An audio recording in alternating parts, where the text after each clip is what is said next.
All right, Rickey Smiley Morning Show. I'm so excited this morning. Joining us is the governor of Minnesota, and he is running for vice president of the United States of America. Y'all, please welcome Governor Tim Walz.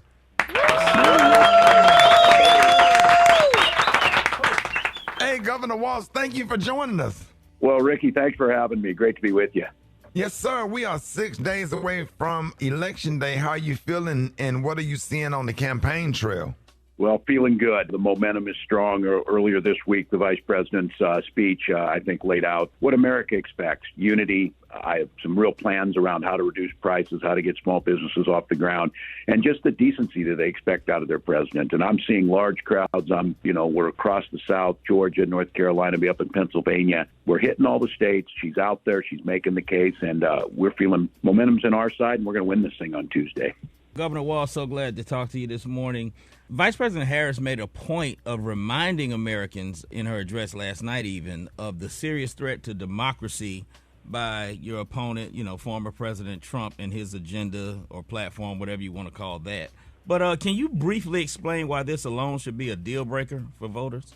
The threat to democracy? Well, it's foundational. This is a guy who puts himself above all else. And I think what it shows is it's not just the foundation of our democracy that no one should be above the law, but this guy's talking about weaponizing the military against folks. And I think the thing for your listeners to understand is he's not focused on the issues you care about. So I think a lot of folks saying, well, what I'm concerned about is why are prices so high? What I'm concerned about is how am I going to buy a house? What I'm concerned about is how do I get this job, or how do I get tax credits so I can start a small business? So I think the reason you should be concerned about it is this guy only cares about himself. He's focused on power. He's focusing on using that power. He is going to undermine the democracy, but he's going to spend all his energies thinking about that rather than you. She laid out an agenda where she's talking about what are the things you care about? How do we make sure that we're tackling tough issues? How do we make sure we're reducing gun violence in our schools? And also, how do we make sure those kids are getting off to a good start in pre-K? So I think for your listeners to understand here is this guy's not concerned about you. He's concerned about himself, and that is a big difference from what the vice president laid out. This whole election, this campaign has been very polarizing, from both sides, and I imagine it's going to be a task to unify the country no matter who wins. What is your message for, one, voters who are still on the fence about who they're going to vote for, and then your plans to unify and to reach out to Trump supporters should you win the election? Yeah, that's right. Both the vice president and myself, not just coming from the middle class, but always working across the aisle. The first time I was with her, I got off a bus, and supporters on one side of the streets, folks weren't supporting us on the other. And she turned to me without blinking and said, remember, we work just as hard for this side of the street as that side of the street. She's pledged to make sure that we put dissenting voices in the cabinet. And she's talking about that there's value in having a broad debate and compromising around issues.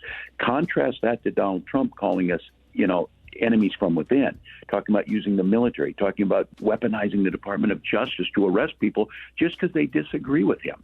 And I think, just from the rhetoric that you're hearing us, that we believe that this country can be united. He is working as hard as he can to tell us that we can't be. And then, just the horrific language he's used, whether it was denigrating, Puerto Rican citizens or continuing to stir trouble amongst Americans, that is the exact opposite of what people are hungry for. Let me ask you, is there anything about this, the campaign, not the campaign, but just about this election that really, really make you nervous? What part of this keep you up at night, with the seriousness and the consequences that will come if Donald Trump is elected? Yeah, I think it starts with, first of all, is that Donald Trump wants us to be cynical. He wants us to believe the system's broken. He keeps telling us, he called us a garbage country. Only he can make us great again. We've always been a great country. And what I worry most about is that people lose faith in it. And they said, what difference does it make if I vote or not? It makes all the difference. And what difference does it make if I, run for office in my community or I serve on a board? And what it does is it continues to divide us and isolate us.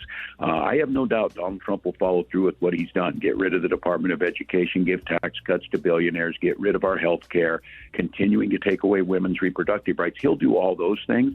And what I worry about is people say, what difference does it make? Look, you got 6 days to make a difference for generations to come. 6 days to say, this experiment in democracy needs to stand. We don't stand for one person. We don't pledge allegiance to one guy. We sure the heck don't put their pictures on flags and wave them around. We raise our flag, and it's one that all of us are in it together, and I think that's a big difference. Ladies and gentlemen, thank you so much for taking the time to join us this morning. Y'all, please give it up for Vice Presidential Candidate Governor Tim Walz. Thank you so much. Yes, sir. More Rickey Smiley Morning Show coming up.